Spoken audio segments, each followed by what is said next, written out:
Chapter 2. The Longer Walk Home.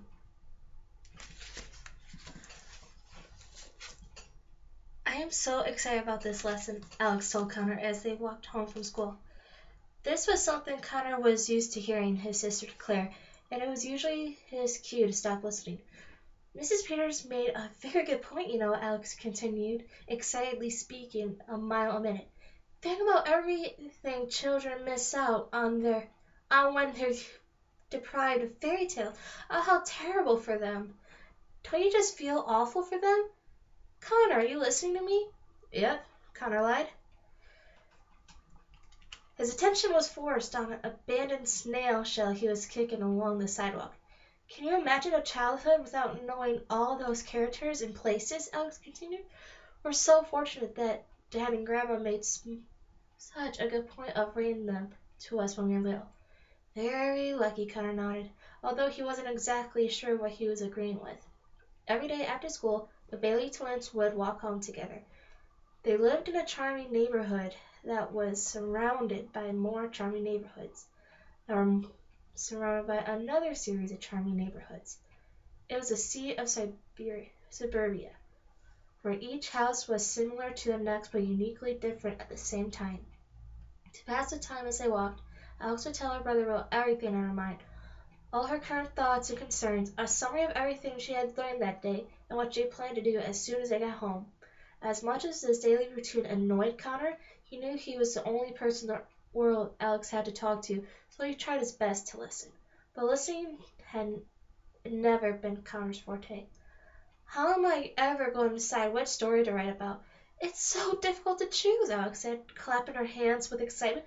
Which one are you going to write your paper on? Connor said, wrapping his head up from looking at the ground. He had to mentally rewind the conversation to remember what the question was. The Boy Who Cried Wolf, he said, choosing the first fairy tale that came to mind. You can't choose that one, Alex said, shaking her head.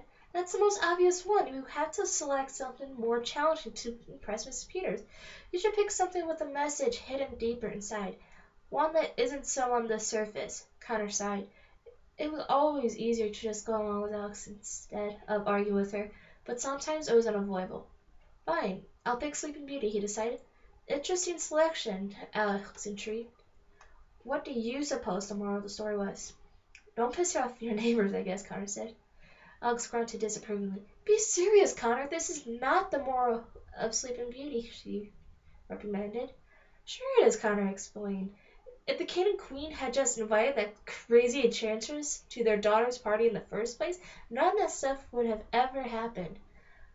That couldn't have stopped it from happening, said Alex. That enchantress was evil and probably would have cursed the baby princess anyway, Sleeping Beauty is about trying to prevent the unpreventable.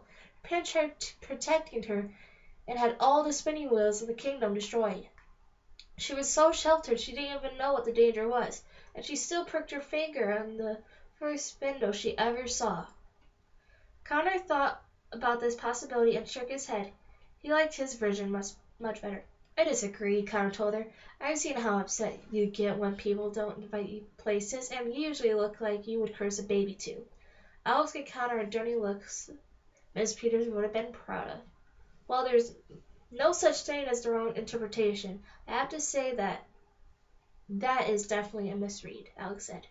I'm just saying to be careful who you ignore, Connor clarified. I always thought Sleeping Beauty's parents had it coming. Oh, Alex questioned. And I suppose you thought Hansel and Gretel had it coming too? Yes, Connor said, feeling clever. And so did the witch. How so? Alex asked. Because, Connor explained with a smirk on his face, if you're going to live in a house made of candy, don't move next door to a couple of beast kids. A lot of these fairy tale characters are missing common sense. Alex let out another disapproving grunt. Connor figured he would get at least 50 more out of her before they get home. The witch didn't live next door. She lived deep in the forest. They had to leave a trail of breadcrumbs behind so they could find their way back, remember? And the whole point of the house was to lure the kids in. And they were starving, Alex reminded them. At least have all the facts straight before you criticize. If they were starving, What were they doing wasting breadcrumbs? Connor asked. Sounds like a couple of troublemakers to me. Alex grunted again. And in your deranged mind, what do you think the lesson of Goldilocks and the Three Bears is? Alex challenged him. Easy, Connor said. Lock your doors. Robbers come in all shapes and sizes. Even curly-haired little girls can't be trusted. Alex grunted again and crossed her arms. She tried her best not to giggle. She didn't want to validate her brother's opinion. Goldilocks is about consequences. Miss Peters said so herself, Alex said, although Alex would never admit it. Sometimes arguing with her brother was amusing. What do you suppose Jack and Beanstalk is about? She asked. Connor contemplated a moment and slyly grinned. Bad beans can cause more than indigestion, he answered, laughing hysterically to himself. Alex pursed her lips to hide a smile. What do you think the lesson in Little Red Riding Hood is? She asked him. Do you think she would have just mailed her grandmother the gift basket? Now you're thinking, he said. Although I always felt sorry for Little Red Riding Hood, it's obvious her parents didn't like her very much. Why do you say that? Alex asked, wondering how he could have possibly constructed that from the story. Who sends their young daughter in a dark and wolf-occupied forest, carrying freshly baked food and wearing a bright jacket? Connor asked. They're practically asking for the wolf to eat her. She must have annoyed the heck out of him. Alex held back laughter with all her might, but to Connor's delight, she let a quiet chuckle slip. I know you secretly agree with me, Connor said, bumping her shoulder with his. Connor, it's people like you who ruin fairy tales for the rest of the world, Alex said, forcing the smile on her face to fade. People make jokes about them, and suddenly the message is lost. Alex suddenly stopped walking. All the color on her face slowly turned gray. Something across the street had caught her eye. Something very disappointing. What's the matter, Connor asked, turning back to her. Alex was staring at a large house. It was a lovely home, painted blue with white trim. It had several windows. The front yard was landscaped to perfection. It had just the right amount of grass, patches of colorful flowers, and a large oak tree ideal for climbing. If a house could smile, this house would be grinning from ear to ear. Look, Alex said, and pointed to a for sale sign next to the oak tree. A bright red strip with the word sold had recently been added to it. It's sold, Alex said, slowly shaking her head from side to side in disbelief. It's sold, she repeated, not wanting it to be true. The little color in Connor's round face drained too. The twins stared at the house for a moment in silence, each not knowing what to say to the other. We both knew it would happen eventually, Connor said. Then why do I feel so surprised? Alex said softly. I guess it had been for sale for so long. I figured it was just so, waiting for us. Connor saw tears begin to form in his sister's eyes. Through the tears forming in his ear. Oh, come on, Alex, Connor said. They kept walking. Let's go home. She looked at the house for a second, more, and then followed him. This house was the only thing the Bailey family had recently lost. A year ago, just a few days before their 11th birthday, Alex and Connor's father died in a car accident on his way home from work. Mr. Bailey had owned a bookstore a few streets away named Bailey's Books, but all it had taken was a few small streets for a big accident to happen. The twins and their mothers had been anxiously waiting for him at the dinner table when they got the phone call telling them their father would be joined up that night, or any night after that. He had never been late to dinner before, so as soon as the telephone rang, they had all known something was wrong. Alex and Connor could never forget their look of their mother's face when she answered the phone, a look that told them, without saying a word, that their lives would never be the same. They had never seen their mother cry like she did that night. Everything had happened so fast after that. It was hard for the twins to remember what order it all happened in. They remembered their mother making tons of phone calls and having to deal with a lot of paperwork. They remembered that their grandmother came to take care of them, while their mother made all the funeral arrangements. They remember holding their mother's hands as they walked down the church aisle at the funeral. They remembered the white flowers and candles, and all the sad expressions in everyone's faces as they passed. They remembered all the food people sent. They remembered how sorry people told them they were. They didn't remember their 11th birthday because no one did.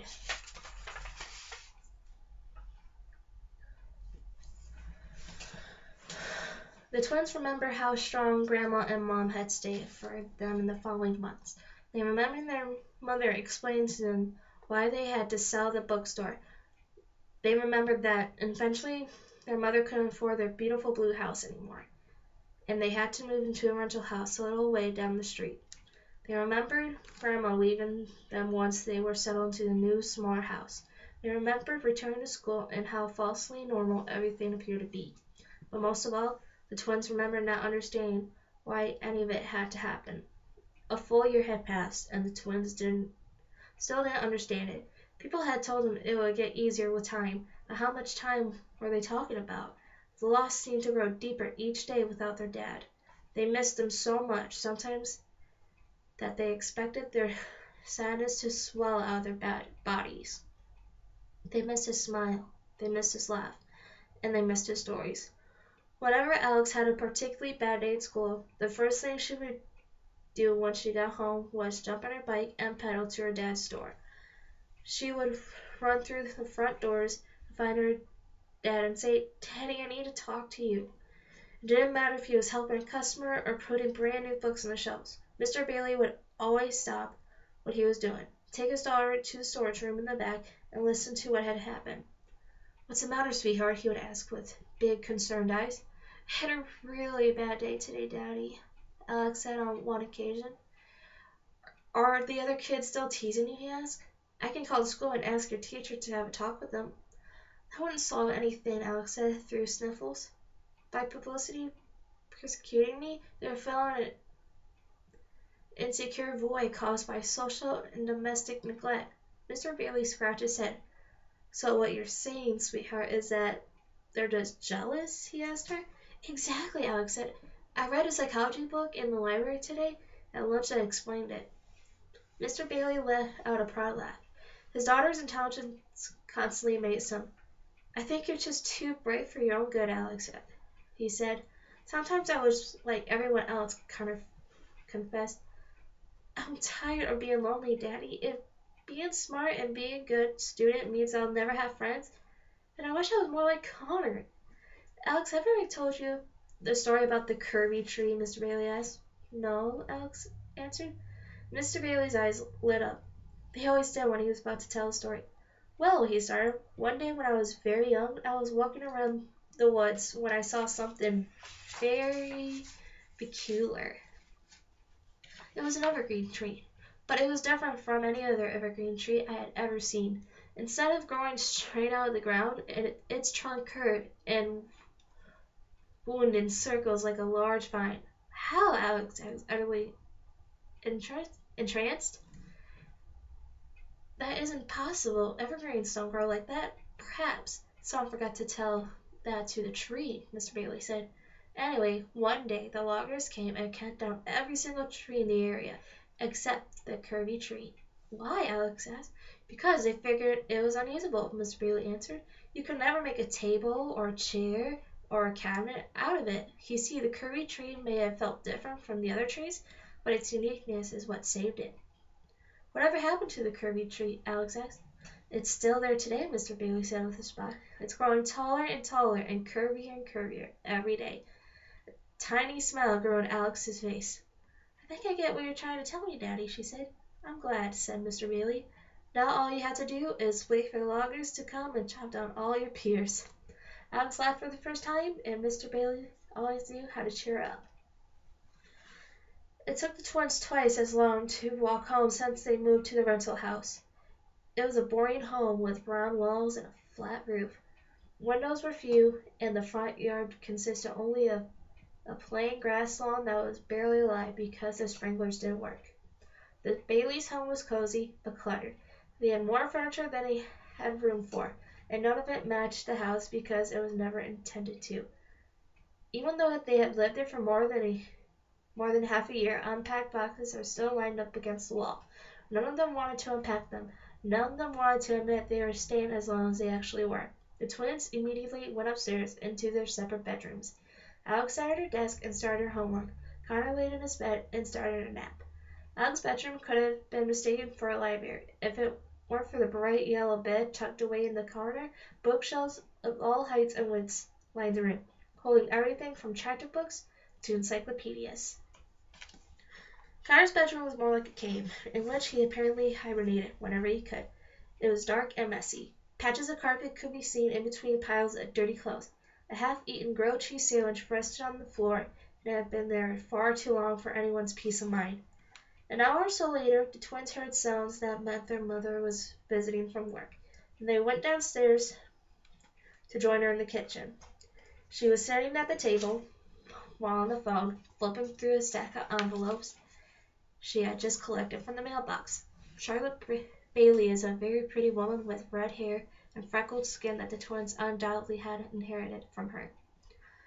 She had a huge, caring heart and loved her kids more than anything else in the world.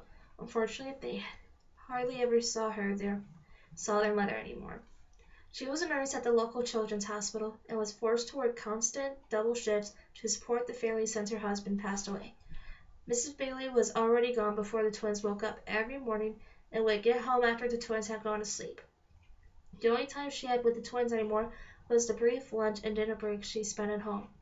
Mrs. Bailey loved her job and loved taking care of children in the hospital, but hated that it took time away from her own. In a way, the twins felt they had lost both their parents after their dad's death. "Hi guys," Miss Bailey said to the twins, covering receiving ends of the phone. "Did you have a good day at school?" Alex nodded positively. Connor gave her an overly enthusiastic thumbs up. "Yes, I can work at double this money," she said into the phone, speaking with someone from the hospital. "No problem," she lied.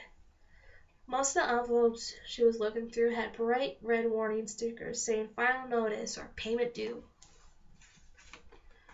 Even working the hours she worked, Miss Bailey had to get creative with money sometimes. She put the envelopes face down on the table, hiding them from the twins. "Thank you," Miss Bailey said into the phone and clicked it off. She turned to her children. "How are you guys?" "Good," they said passively. Miss Bailey's mom tuition turned on. She knew something was troubling them. "What's the matter?" she asked, studying their faces. "You seem a little down." Alex and Connor looked at each other, unsure what to say. Did their mother know about their old house? Should they tell her? "Come on," their mother said. "What is it? You can tell me anything." "We aren't upset," Connor said. "We knew it was going to happen eventually." "What?" Mrs. Bailey asked. "The house sold," Alex said. "We saw it today on our way home from school." There was a moment before anyone said anything. This wasn't news to Mrs. Bailey, but the twins could tell she was just as disappointed about it as they were and had hoped they wouldn't notice. "Oh, that," Mrs. Bailey said, brushing off. "Yes, I know. You shouldn't be sad about it, though. We'll find a bigger and better house as soon as we catch up on things here." And that was that. Mrs. Bailey wasn't a good liar, and neither were twins. Still, Alex and Connor always smiled and nodded along with her.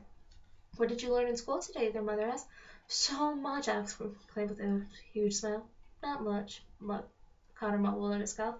"That's because you fell asleep in class again," Alex tattled. Connor gave Alex a dirty look. "Connor, not again," Miss Bailey said, shaking her head. "What are we going to do with you?" "It's not my fault," Connor said. "Miss Peters' lessons put me to sleep. It just happens. It's like my brain switches off or something. Sometimes even my old rubber band trick doesn't work." "Rubber band trick?" Miss Bailey asked. "I wear a rubber band around my waist and snap it every time I get sleepy," Connor explained. "And I was positive it was foolproof." Miss Bailey shook her head, more amused than anything. "Well, don't forget how lucky you are to be in that classroom," Miss Bailey said, with a guilt-inducing mock look. "All the kids in the hospital would like nothing more than to trade places with you to go to school every day." "They changed their minds if they met Mrs. Peters," Connor said underneath his breath. The phone rang just as Miss Bailey was about to continue scolding her son. "Hello," Miss Bailey said, answering the phone. The worry lines before him became very prominent. "Tomorrow? No, there must be a mistake. I told him I couldn't work at all tomorrow. It's the twins' 12th birthday, and I was planning on spending the evening with them." Alex and Connor looked at each other with the same surprised expression. They had almost forgotten they were turning 12 the next day. Almost. "Are you positive there's no one else who can cover it?" Miss Bailey asked, her voice more desperate than she wanted to sound. No, I understand. Yes, of course. I'm aware of the staff cuts. See you tomorrow. Miss Bailey hung up the phone, closed her eyes, and let out a deep, disappointing sigh. I got some bad news, guys, she told him. It looks like I have to work tomorrow night, so I won't be here for your birthday. But I'll make it up to you. We'll celebrate when I get home from work the next night, all right? That's fine, Mom, Alex said. She said cheerfully, trying to make her feel better. We understand. It's okay, Conrad. We weren't really expecting anything special anyway. The situation made Mrs. Bailey feel like the worst mother in the world, and their understanding made her feel even worse. She would have much rather watched them throw a fit or get angry or show any emotion appropriate for their age. They were too young to be used to disappointment. Oh, Miss Bailey said, fighting back the sadness inside her. Great, then we'll have dinner and get a cake and have a nice night. Now, I'm just going to go upstairs for a minute before I head back to work. She left the kitchen and hurried up the stairs and into her bedroom. The twins waited a beat before climbing up the stairs to check on her. They peered into their mother's bedroom. She was sitting on the bed crying and holding balls of tissues in both hands, trying to a framed photo of her late husband. Oh, John, Miss Bailey said. I try to stay strong and keep our family going, but it's really hard to do without you. You're such good kids. They don't deserve this. She quickly dried her eyes once she felt the twins watching her. Alex and Connor slowly walked into her room and sat on either side of her. I'm so sorry for everything, Miss Bailey said to them. It just isn't fair that you've gone through all this at such a young age. It's gonna be okay, Mom, Alex said. You don't need anything special for birthdays. Birthdays are overrated anyway, Connor added. You know things are tight right now. Mrs. Bailey put her arms around them. When did you two become so grown up? She asked them with watery eyes. I am the luckiest mom in the world. All their eyes fell on the photo of Mr. Bailey. Know what your dad would say if he were here? Miss Bailey asked the twins. He said, right now, we're just living an ugly chapter in our lives, but books always get better. The twins smiled at her, hoping this was true. Alright, that's the end of chapter 2, and we'll do chapter 3 tomorrow. Bye!